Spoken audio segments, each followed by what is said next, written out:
you too can find out where technology is headed next by exploring science fiction on the first and upcoming season of Sci-Fi in Real Life, starring me, Shamika Goddard, and my co-host, Jess. If you want to hear more about real contemporary depictions of science fiction and the ethical dilemmas they create, make sure to click that subscribe button. And we'll see you back here when season 1 drops in January. 3, 2, 1, hey? Yep. All right.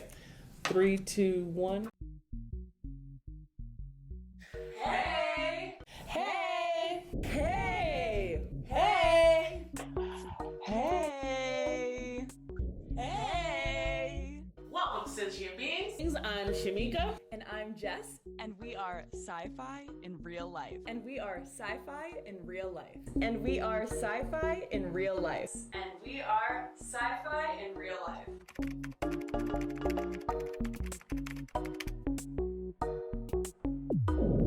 In this show, we take you to strange worlds and even stranger truths, linking iconic scenes from science fiction to contemporary tech issues.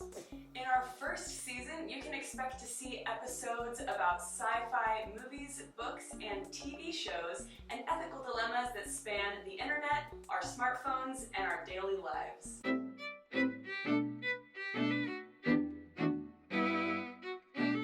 First, let's talk about the movie itself.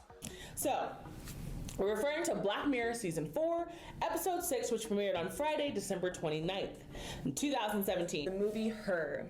Her was debuted in 2013. In 2035, there is a mission to Mars, and that's where the movie starts. The movie Contagion starts with Beth Emhoff, who is played by Gwyneth Paltrow, returning from a business trip to Hong Kong.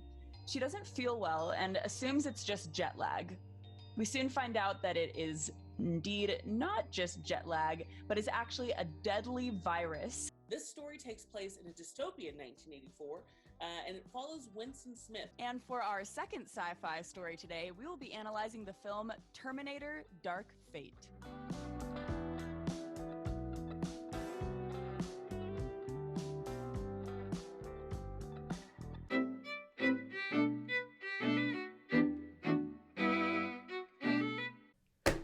Let's science the shit out of this. Alright, so the first ethical dilemma that we're going to be looking at that was inspired by this film, iRobot, is job automation. That will lead us then into the second ethical dilemma.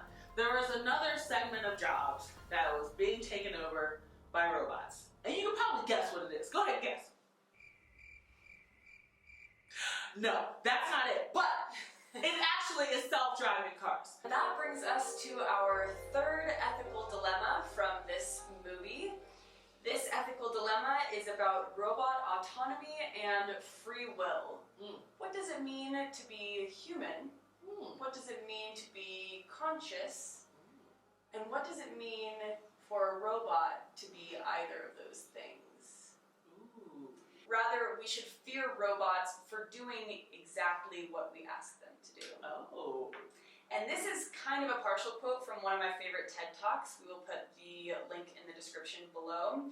But it's this idea that robots actually will not try to harm society and become their own being and harm society in that way, but rather it will be through loopholes and vagueness in the goals that we provide for these robots that will cause them to basically misinterpret the rules and laws that we gave them so that eventually they do harm society. Oh gosh. Let's dive into our ethical dilemmas.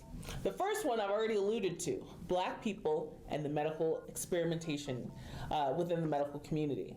So this issue goes back further than what you're probably thinking of. The other one is just also briefly mentioned is celebrity consciousness. So one of the things that happened when Rollo Haynes lost his job in the research and development, he was going to go into celebrity consciousness, but he found that the regulation was too strict, and that's when he went into the direction he did with Clayton and making his consciousness and the attraction that he made at Black Museum. All right, so actually let's go ahead and start off with our first ethical dilemma I just mentioned, making human like AI. So talking about digital assistants, talking about any sort of embodiment of a system that conveys itself through audio or visual components that make it more human-like. Okay, so we've already talked about how AI and digital assistants are trying to be more human-like and the problems therein. Our second ethical dilemma is why these virtual assistants are so pervasively feminine. Awesome. All right, let's dive right into it. Today we will be discussing two ethical dilemmas. Ethical dilemma number 1 is ethics versus innovation. Ooh. Yes. Okay. This is one of my personal favorite ethical dilemmas in the realm of technology ethics. Okay. For ethical dilemma number 2, we are going to be talking about public transparency in the case of science gone wrong. And facts and the truth are what bring us to today's ethical dilemma. Mis and disinformation and their spread on the internet. So today's ethical dilemma is digital surveillance. So what is digital surveillance? Well, in the realm that we're looking at today, at 1984 and Terminator Dark Fate, digital surveillance is something that's used to look at people's data, information, movement, and that's done through things like surveilling your camera information, that's done through your phone information, that's taking a look at any data that you're putting out there in the world in the digital footprint that you're creating.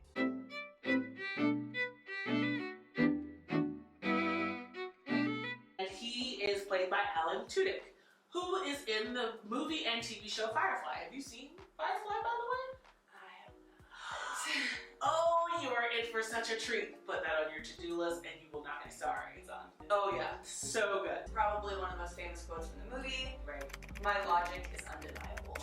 You know what this reminds me of? This reminds me of 2001: Space Odyssey. Have you seen this movie? No, Oh my gosh. Okay. I'm not gonna spoil it for you. You know what? This just reminded me of something else. Have you ever watched Buffy the Vampire Slayer? I haven't. Okay. Have you ever seen Angel, the spinoff from Buffy? Okay.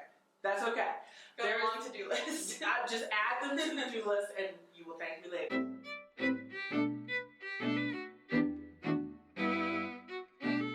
It's a copy of his consciousness inside the souvenir, experiencing that pain forever. That face. All right, I've been to 2 grocery stores and a Family Dollar, and I can't find toilet paper anywhere. All right, I'm gonna go home and buy a bidet. Yes, but before we dive in, there's a little bit of business we gotta get out of the way. Some good business. First, we got a shout out to David Ryan Polgar at Tech Ethicist for guessing the Martian in March's episode. And we also have a shout out for someone who guessed the trivia question correctly for that episode as well. Banff McGee. Good job, y'all. See you. And without further ado, it's time to introduce that special guest host that we were talking about. Our guest host for today's episode is Kandrea Wade, a PhD student at CU Boulder with both Shamika and I, who's currently researching algorithmic identity and the digital surveillance of marginalized groups. So without waiting any longer, let's let her in. Yay! Welcome. How's it going? Going all right. How you doing? Doing well. Sorry for the weirdness I have going on here. How you guys gonna do it? Oh, no worries. You know, in fact, I noticed, I love your background, but it's looking a little bit tricky over there. Yeah, apparently I am not meeting some system requirements at the moment, and it is giving me this awesome odd aura. So if you don't mind, I'm gonna go ahead and turn it off. Totally fine. What I'm hung up on is that this is a head transplant experiment. So does that mean that you didn't need a head transplant? You signed up for an experiment? Yeah, you signed up for an experiment. I'm gonna get $20 to do this experiment. But then they take your head and give you another one. What? I have a feeling they get paid a little bit more than $20. I would hope so. Medical expenses included. Gosh, my hair is just like sticking to me. Oh no. Okay. All right. Yeah, also it looks like we've got a little surveillance cat behind you, Kandrea, who just joined for the show today. We didn't tell you about the second surprise guest host. Yeah. What? So, yeah. So now today, love is in the air.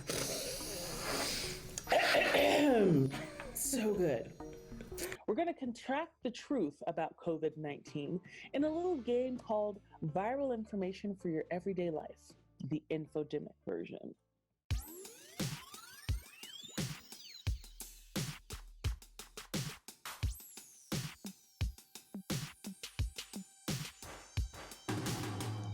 So the way this works is I'm going to provide a piece of information. You don't know if it's mis or dis information or if it's just information. And your job, Jess and viewers at home, is to figure out fact or fiction. You ready? Oh yeah, I'm excited. And also, I am very worried that I'm not going to be able to tell any of these apart from fact or fiction. But that's why this is good for us to be playing right now. Exactly. I'm gonna just say this right now. We are not anywhere close to having Law 3 on lock. If you've seen robots try to walk, they can't do that. I mean, did you see that video of the one robot trying to go up the stairs and he totally just face planted? Yeah, robots have definitely quite a ways to go in the physical realm. Yes. That's very true. Yes. Turns out, this is the biggest spoiler, y'all. Please watch this show before I say this. Gosh, I'm scared. The biggest spoiler is she's his daughter. She poisoned Rollo so that she could put his consciousness inside her dad's consciousness and pull the trigger and go past the 10 seconds that is the max for safety and eradicate both of them so that her father can rest and so that she gets revenge on Rollo. Oh my god! That's crazy! And that's not even the last twist. And it's interesting because it doesn't sound like a virtual assistant. Like, it's the first time I think you have this not computer sounding, like, computer robot voice. She actually makes fun of that at one point. I don't know if you remember when he's like, okay, read email. And she's like, okay, I will read your email. I love that part. So good. So the person goes to ask this thing a question and it's like, what's your favorite food? And the thing is like, pizza. Now you know this thing never had pizza. So very intimate, actually. It's Here are some results from the web. Okay, so Virtual assistants are taking over the world. It's happening. it's going on. It's starting right now. Okay, I did not say the word hey. I didn't say okay. And I also changed the voice of my Google Assistant to John Legend, just so you know. It's happening. Oh my gosh. Here's a clue. Oh, it's Michael Jackson. Okay, good clue. Wow. Thank you. It's the same with like Alexa or Siri, right? Like you ask them like, how was your day today? Or like, I don't know, why aren't you responding or doing the things that I tell you to do? And they have like these witty answers, right? And it seems like we're talking to something or someone of some sort, but really those things were just typed by a programmer. It is clear that ethics is obviously very important. It's clear that when we put ethics guidelines into place, it tends to slow things down. This is something that we saw with the GDPR being put into effect. Right. A lot of slowed innovation happening from that, but not necessarily a bad thing. Right. Slow is sometimes better. Look at the turtle and the fox. Was it a fox? I think it was a fox. Or the turtle and the hound. The hare. Oh, that was a hare. Yes. The turtle and the hound. I like that one. I'm just making up children's stories. I should write these down and then write these books. You know? Yeah. The tortoise always wins. Yeah. Don't be that hare. Don't be that hare. If you're the hare, you ruin it for all of us. Come on, hare. Get it together.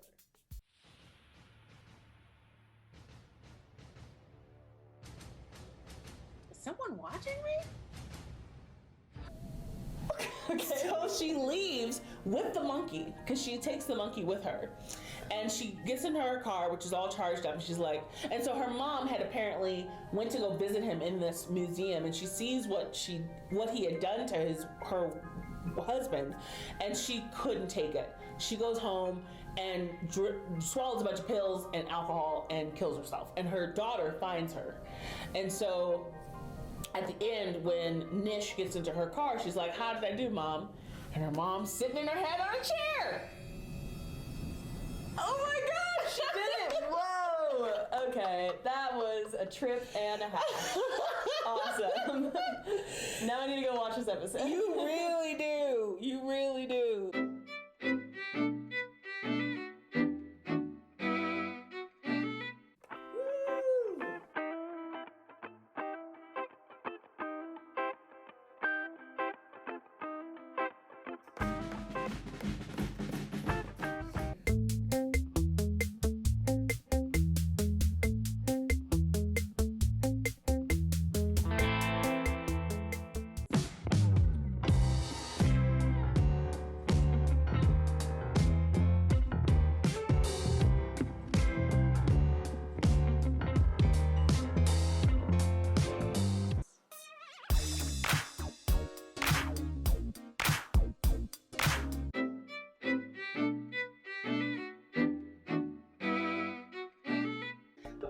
Thus, you are on a train, on a trolley. On the train tracks, there are 5 people tied up, can't move. If you pull the lever to avoid those 5 people, you will actually hit one person who's on the track. So the question is, what do you do? Do you hit the 5 people to avoid the 1? Do you hit the 1 person to avoid the 5? And therein lies the rub. The greater scheme of things, humans are much worse drivers than robots and AI and machine learning. They've killed far less people, but they have killed people. Bless their hearts. Seriously. It's a really hard job because on the one hand, like, if you're transparent about it, then you are going to get a lot of backlash. True. Unless you're just ethical in the first place. Did anybody ever think of this? Like, maybe nobody would be mad at you if you just didn't do bad stuff. But we don't live in a perfect world, so they either have to be transparent and get the PR backlash, or risk not being transparent and then having it revealed to them, and then these companies get even worse backlash because people are like, you not only did this, but you kept it from us. Right, so it's like a double betrayal. So something that just came to my mind, I think when I look back at maybe not just virtual assistants, but when I look at AI embodied personas over time, I have pretty much every example that comes to mind is usually a woman, with the exception of one, and that's Watson.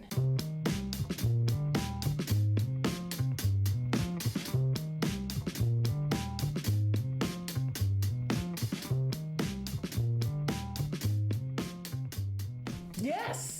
And Watson, yes. This is interesting because I think all of the women AIs that I can think of are pretty much like these virtual assistants.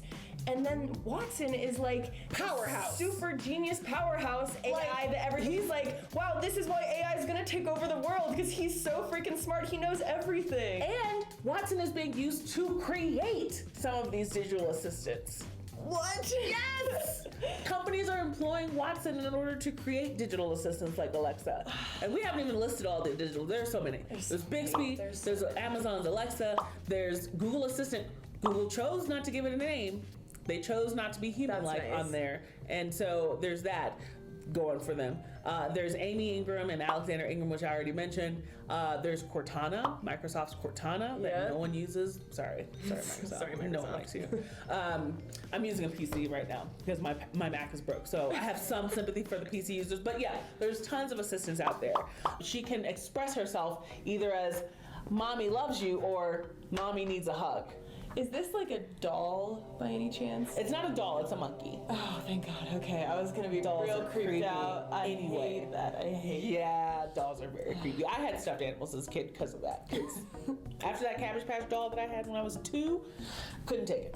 So that story essentially ends with her being trapped in this doll, and he says that after the United Nations declared that conscious beings that are transferred into inanimate objects have to have at least 5 expressions, this doll became illegal, but it was also illegal to terminate her. Oh. So there she remains inside that doll with just those two options. And they couldn't give her more options? Like, You would think they'd be able to upgrade they can it. put a person into a doll, but they can't give her more faces? What kind of future is this? A lazy one? And entities who are trying to respond and react and catch up to the current landscape, the digital landscape that we're all swimming in right now. But it's all a little bit too little too late, I think, because the cat's out of the bag, so to speak, in terms of the digital surveillance, the digital data that comes from that digital surveillance, and our ability to control what's out there and control our own digital narratives. Well, looks like Skynet's listening. Doesn't like the truth. Freaking surveillance technologies. See? It's like you try to say what you know and what you find out, and the world can't handle it. Nope, they can't.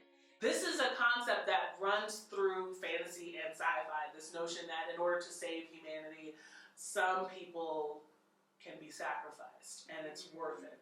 Is it worth it? Usually it's not. They usually end up destroying the thing that's trying to save humanity, because those few precious lives are worth living the existence we have now, but being humans in our full access to freedoms and free will. Yeah. Wow. Yeah. And where the heck are we? As you can tell, we are no longer filming in person, but have gone remote, like many folks around the world, in an effort to flatten the curve related to cases of coronavirus or COVID-19, which is why you may see our eyes darting around between screens as we juggle looking at our notes and looking at the camera. So please bear with us as we too adjust to the new normal. China and the US have both released statements in their government entities that claim that they plan on leading the world in AI by 2030. They both picked the same year? Yep. Who picked it first? I think it was China. Oh, that's shady for the U.S. to be like, oh, really? Then we should have said 2029, really. To be like, but no one wants an odd number for their Right. goal It setting. sound as good.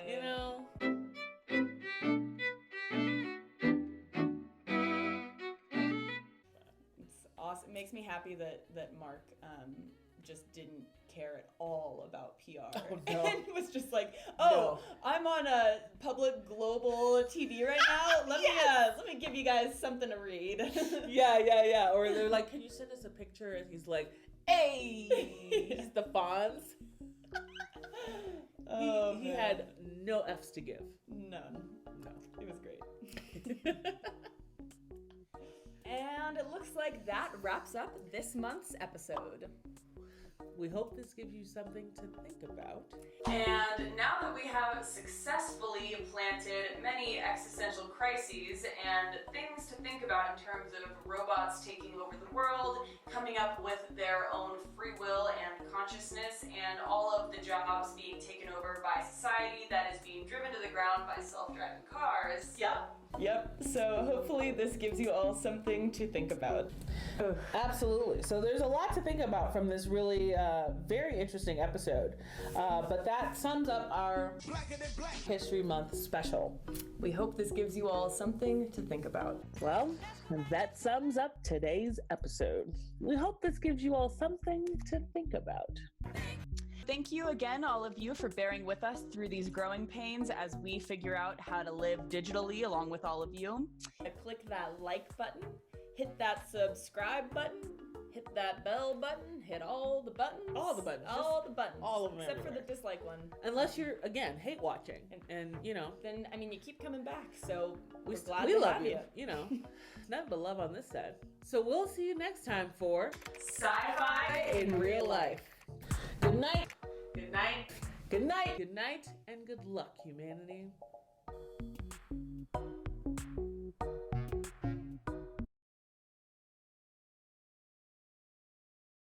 And we'll see you next time for Sci-Fi. Sci-fi in real life.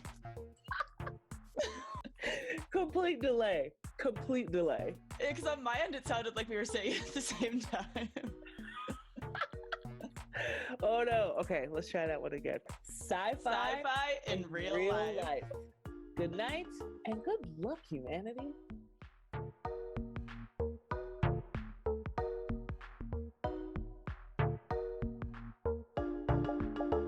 And we'll see you next season for Sci-fi in real life. It's still, if we're still on Zoom, well, it's good. It's a just process. The new normal now. The new normal. Well, good night and good luck, humanity.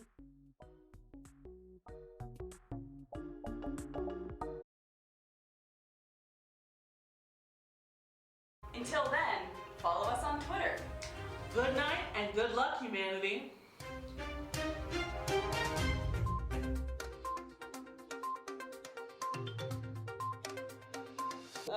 Yeah. Wow. So Okay, that was a journey.